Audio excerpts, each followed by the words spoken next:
Dear professors, colleagues, friends, and family, the process of writing this speech felt like writing the master thesis. From the original draft, a lot of content and structure changed, as well as rephrasing from my colleagues and friends, Elena and Diana, and led to this final version that I will present to you today. I come from Albania, a country situated in the southeast of Europe, emerging its existence from the prehistoric ages and making the road through wars till independence, stubbornly reserving its unique language, customs, and traditions till nowadays. I presume that my life story is similar to majority of life stories of people coming from Western Balkan. I was born in Skrapar, a small district situated in the south of the country, very well known of its traditional alcoholic beverage, raki. Hope you have heard about it. And the amazing rocky landscape where I created a very special binding with the nature during my childhood. Nevertheless, my parents decided to move to the capital to make sure me and my sister had better education and cultural opportunities. Indeed, that is what usually happens. Growing up increases your appetite, and you become eager for more opportunities. Well, life in Tirana is very dynamic and energetic. It is a metropolitan city which never sleeps, full of opportunities. And I immediately loved it. But here I am, at my early 20s, in front of a life decision, pressured from my parents, challenged in my abilities. Yeah, I chose to study medicine. I confess you, it was really worth it. My first contact with Dutch culture and professional setting, which I need to tell, came as a shock. I was not expecting such highly structured and functioned system.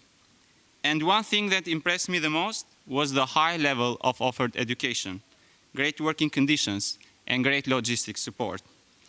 Above all, we had excellent, interactive, and highly motivated professors who lead us to critical thinking, which is the basis of producing new science.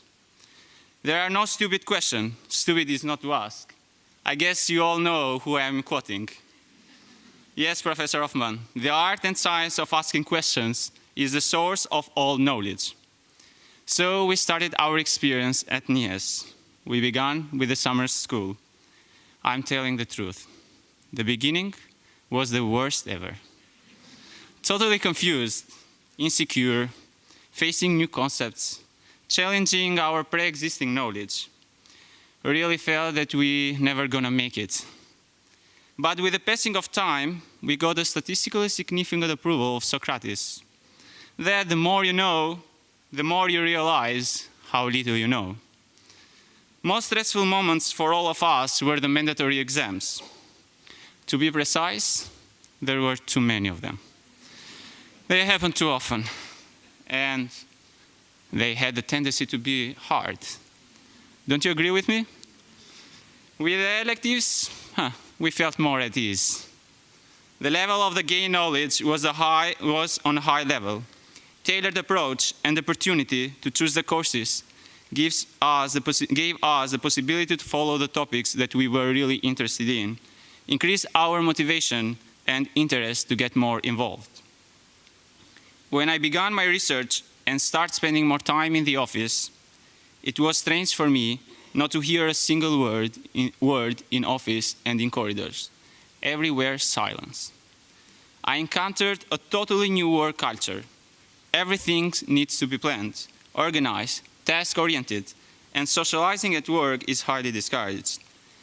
And this is why everything works in this country. The system perfectly goes on. In my country and the most of the Balkans, well, we are more relaxed, flexible. Efficiency is less important. Socializing at work is like a coffee shop for us. We tend to rely on intuition or momentary situations. You have to be, because otherwise you cannot survive. The concept is quite clear. It is hard to be organized in an unorganized country and to plan far ahead when you don't even know what tomorrow brings. We have learned how to overcome cultural differences, We learned to plan our meetings, and we even learned to say, alsjeblieft. One of the most valuable lessons was the variability of the thinking, directions, and consequences. The prospective way of thinking has the high strength, but sometimes it's hard to perform it and could be expensive. Retrospective way of thinking is easily affordable, highly informational, but as always in life, you have to make a cost-benefit analysis and then to see which one is the best for you. So I believe that the best way to start with it is to think about the present moment, the moment in which we are right now. So, cross-sectional. What we learned is that epidemiology is not just a branch on medical science, but to all of us, it became a life philosophy. You see, we now even make everyday jokes out of it. ERA-Web project put all together the broken remains of Western Balkans, these little isolated pieces of the Western Balkan puzzle. And yes, Professor Hoffman, you and your team did it.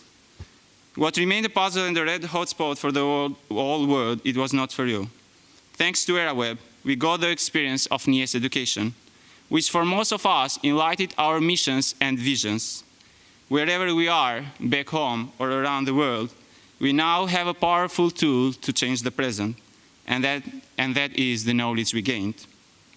All together, we can give our contribution in making our countries leading knowledge societies. It is true, our governments do not prioritize in investing in research, but now we can join forces and work together to convince policymakers to understand the benefit that arises by investing in medical research. By creating a strong medical research base, we plant the seeds of progress for our countries. We provide to society the necessary scientific tools to meet the economic, social, and environmental expectations of the citizens, what they really deserve. The outcome of the research produces not only new knowledge, science, and innovation, but can rapidly be translated in better ways of preventing disease and improving healthcare. Professor Hoffman, thank you for being my mentor. I'm sorry I was a bit quiet during our meetings, but I wanted to gain as much as I could from your experience. Every time I went out, I got inspired by you. And I really hope you accept our invitation to come next year in the Congress in Albania. Professor Turek and Niels, even though you are not here, hope to hear this. Thank you a lot for introducing me to the beautiful and amazing world of entrepreneurship. Sorry for the non-significant values. I had a bad luck. But I am happy I worked with you. I learned a lot. Professor Oscar and Jessica, thank you for giving me the possibility to continue a second research project. You made July and August very significant months. Dear Astrid, on behalf of the ERA-Web students, thank you. Olta, Claudian, Anna, both of you, Strahinja, Elena, Oksana, Maria, I'm happy I got to know you guys. Thank you for your friendship and making this year a special one. Netherlands Institute of Health Science, thank you for this opportunity. Thank you for giving me the possibility to experience research. Today, I know why medicine was the best choice I did, because today I know that my future is research. A Chinese philosopher has said, a journey of 1,000 miles must begin with a single step. By studying at Netherlands Institute for Health Science, we just took an important step to succeed in life, and we are all ready to take the next one. Are you all ready for that? Thank you.